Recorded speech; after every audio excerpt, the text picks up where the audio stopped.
everybody, and welcome back to Home. I think this may be the finale episode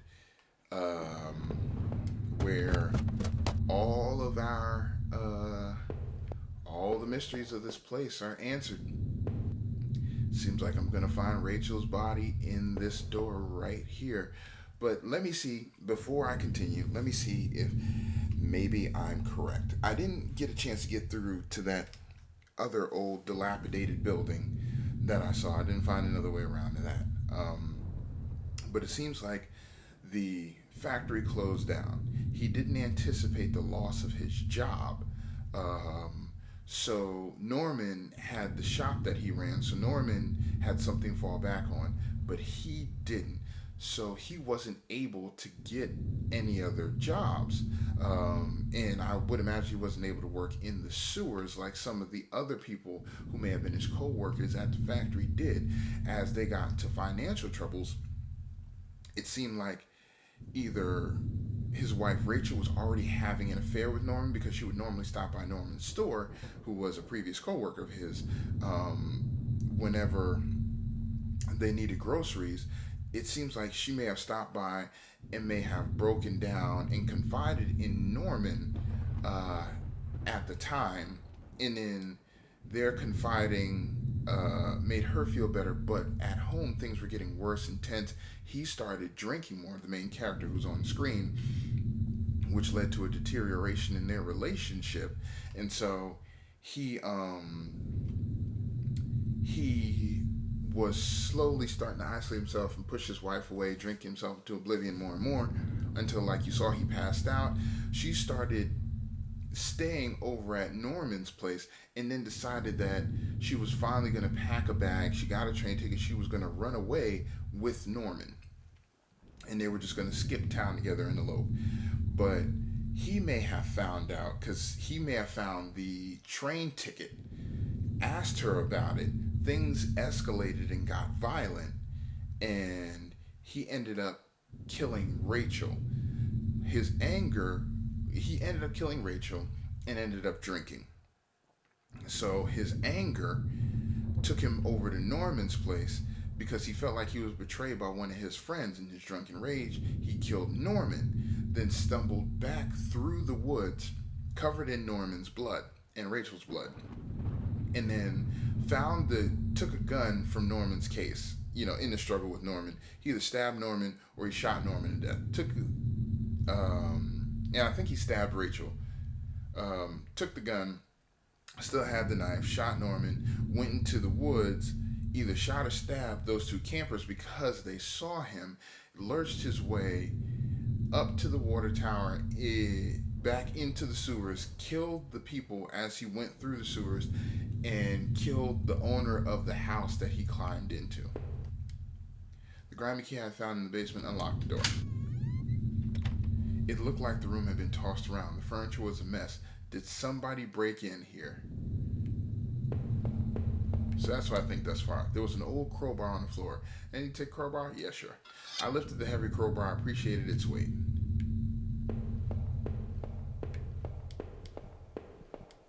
By the looks of it, the crowbar had broken a few things.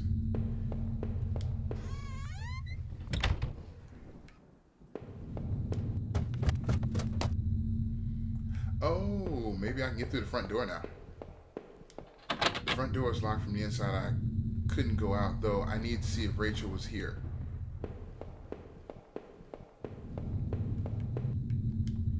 Why, what are you still wondering about? Could she be down here? Oh yeah, the drywall, that's right. Did I break through the wall with the crowbar? Yeah, sure.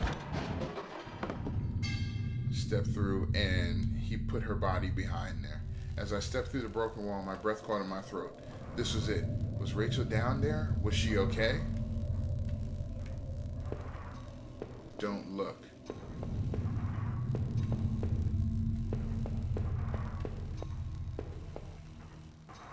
Blood. Don't look. A filthy looking pile of rags had been dumped in the corner. The stench of them was awful and made my eyes water. I was terrified to even touch the pile, to see what lay within, but I knew I had to. I had come this far. After all this searching, after all I had seen, when I looked within the rags, did I finally find my Rachel?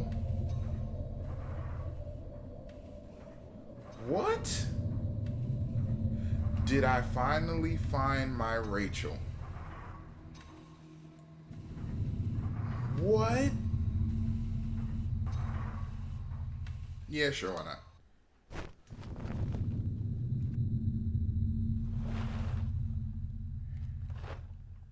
It was worse than I could have possibly imagined.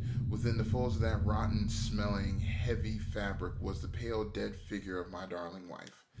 What struck me most was that she wasn't bloody or torn apart. Rather, she was covered in sickly green bruises, and her windpipe had been crushed. The real horror there was that whoever had killed her had done so intimately, with bare hands. So this is what had been gnawing in the back of my mind this whole time. This is what I was afraid of.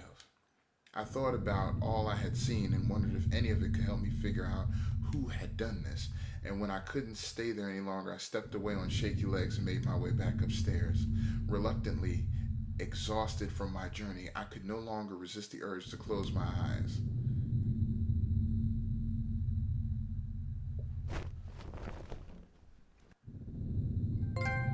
Grim discovery. Yeah,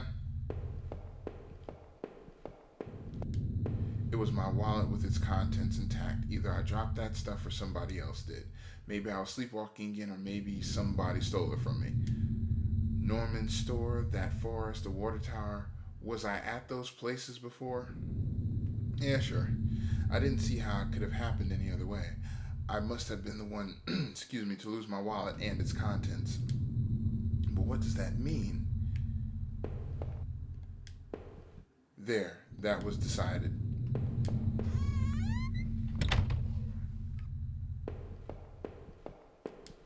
Within the few broken pieces that remained of that mirror, I could see my face had grown pale and weak. I couldn't bear to look again. It was like I didn't actually expect a reflection. I felt empty and drained. Sure, let's go to the bathroom. The reflection in that grimy glass was only a shadow, a whisper. Are you gonna kill yourself in the bathtub? I still love the old time charm of that cloth for the bathtub, though it seemed like cold comfort then.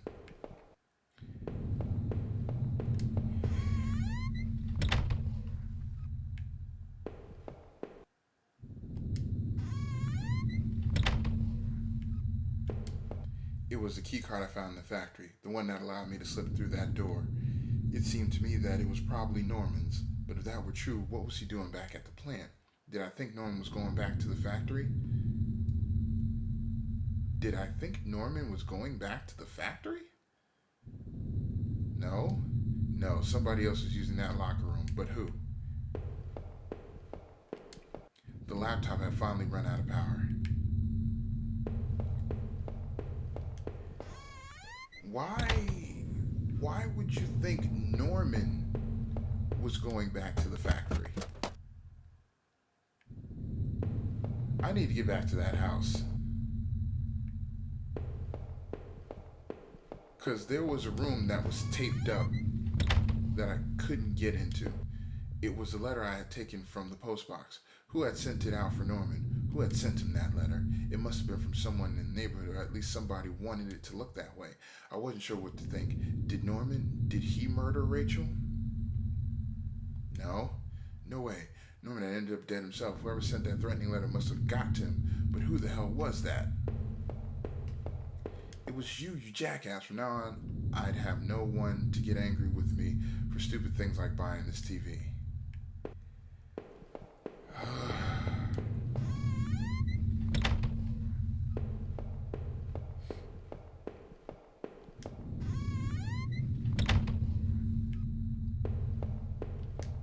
My old office safe sat on the floor. I used to keep tax records and other important documents in it. It used a digital passcode lock, but I didn't have the code. Maybe I had left it somewhere.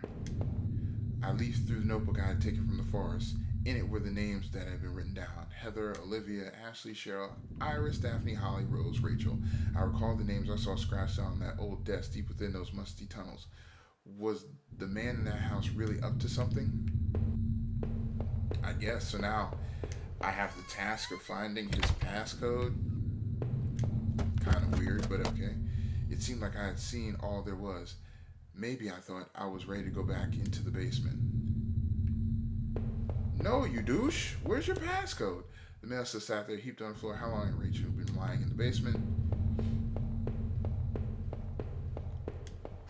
No, where's your passcode?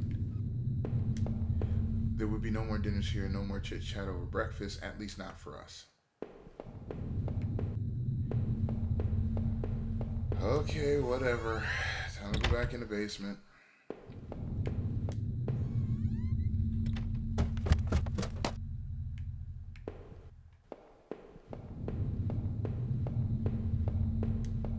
Now that I stood there, I realized I couldn't go back into that room again. I'd already seen too much.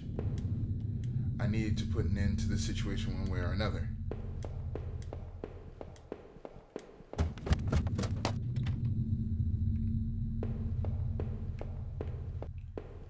Are you gonna kill yourself in the tub? Because before you do that, I'd like to know what your passcode was.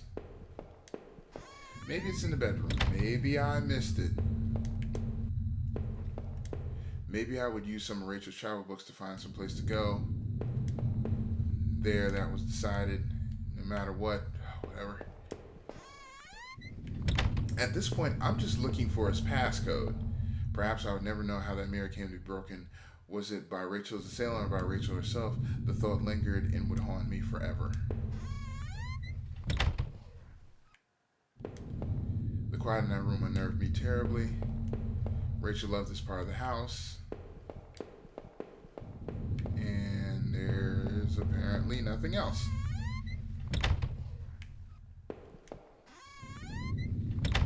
Check one more time.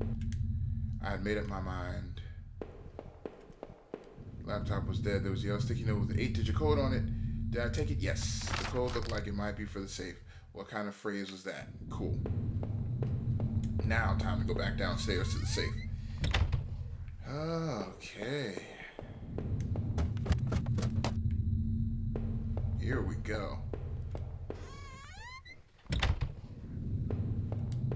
The code I found should have let me access the safe that I tried to open. The code worked. I pulled open the small safe door and peered inside. There was a photo in there of Rachel and I when we had first moved to town. In it, we were smiling outside the front of the house, which looked like a real mess. We looked happy, though. Odd, I couldn't remember who took that photo. Inside the safe was also an envelope. The front of it read, "Do not open until I tell you." I guess this was a good time as any to see what was inside. Did I open the envelope and read what's inside? Secret documents. Open the safe. Yep, I did. Yep.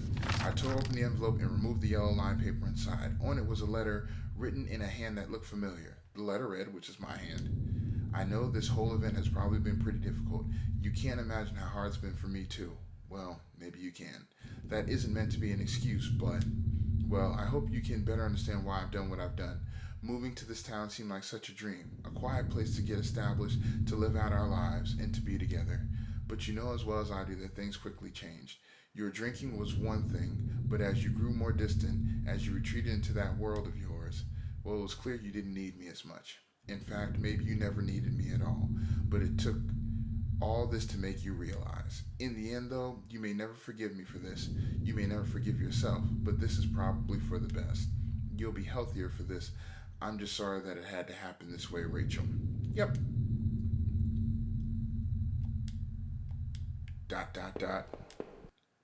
Was he one responsible for Rachel's murder? But I found him dead. Yep, knew it. I knew it. Alright. So I guess now I can leave the house. I must have locked the door. There was no reason to turn to the backyard anyway. Alright, well, how the hell do I get out? Yes. Red rum. There was nothing for me here anymore. No reason to stay in that house. Did I leave to never return? Yeah. There's no reason living in this town hadn't been easy. The plant had helped me in some way to stay grounded. It kept me in line, gave me something to do, and helped me get away from my past. When the factory closed, everything changed. I guess that was when I had started sleepwalking, disappearing for hours at a time. I had MRIs and positive doctor's reports, but nothing seemed to help, not even drinking. But I swear I had tried to give it up. I know it. The sleepwalking never really went away, though. But I knew Rachel had tried. I know she had tried to be there for me, even when everything was falling apart. This night had unearthed terrible truths, but I knew it was a final act of long standing horror I'd been living. Waking up in that house tonight was a final cruelty. I wish I had remained unconscious in that room forever. Even the man I had found in that old place was a mystery. Why was he dead, or who had done it to him, was not something I could even begin to understand, or why, for that matter, I was in that damn room in the first place. After making it out of those tunnels, I thought those sewers might feel safer. I was wrong. The security tape I watched showed someone being attacked by what looked like two people. But who was it that was attacked? I had found the contents of my wallet scattered throughout town. Why the hell I had been out there? Had my sleepwalking gone to some new extreme? The thought that I couldn't account for my whereabouts, but knew I had been to that forest and even enormous place, well, it was terrifying. Oh, now the light on my controller is green. I didn't know what that meant, but at least I had recovered my things. Hopefully, I thought that would cover my tracks so I wouldn't be blamed for all this. Wow. Deep within those woods, though, was where things became truly awful. Finding that notebook only made things worse. Rachel's name had been on that list, so what terrible plot was she a part of? There was a similar list of names on that desk back in those tunnels. What was that, the connection? Whatever had happened, I knew at least that Norman wasn't the one who kept going back to that factory. I had hoped it meant that he had nothing to do with that guard's violent end. But who had been rooting through those lockers or drinking in that boarded up room? After the factory, I thought I might find some solace if I could just get to Norman's store. But all I found were more horrors and more questions. Now that I really consider it, that's when I should have seen it coming. Damn, Norman, how'd you get mixed up in all this? I know you weren't a perfect man, none of us are, but you didn't deserve this. Maybe whoever had done this to you was responsible for the other murders that happened in town. At the very least, I was convinced you and Rachel were killed by the same person. I sincerely hoped you would find some peace, my friend. I knew I never would. When I had marched through the rain towards home, I desperately clung to the hope that this would end, and I guess in a way it did, but how could I have known how hopeless it all was? I had started to feel as disoriented as when I sleepwalked. To think of it now. Our house used to feel so lively, so warm, but coming into the kitchen I felt only a cold, empty tension. Every terrible thought I had up to that point was suddenly a possibility, but nothing could have prepared me. My wife, dead, ruined, discarded. Rachel's death was a terrible mystery to me, one that would haunt me forever unless I did something about it. For what solace can a man take in the death of his wife? What comfort can be offered? Rachel had been taken from me, and I might never know why. As I swung open the door and stepped into the air, I caught scent of wet grass and fog.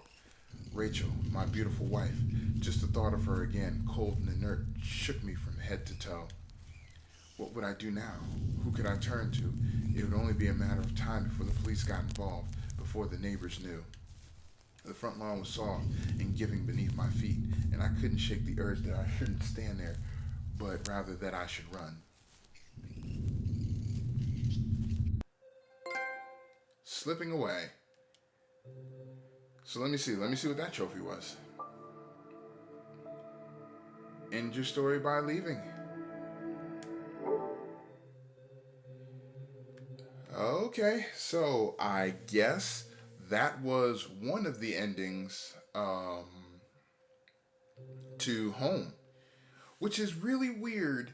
And in a way, I can see why it got to my wife Nancy. Watch your back. Really? Okay, dude, that's really creepy. The end. Will there be a question mark? No, okay, it's the end. Um, but okay, cool. Okay, cool. Um, Played through the game in one go. Um, I can understand now why people gave it a low-ish rating because it is a unique horror adventure in the fact that there are no monsters in the game, and you make of the game what you will. Normally, when you see stories like this, your decisions that you make early in the game lead you to one ending or another, whether that be good or bad. It's really weird that this game, you, the decisions that you make, I mean, you carry the decision making process all the way through the game. So, um, you make the decisions, and then at the end, you ultimately decide what the game is gonna be.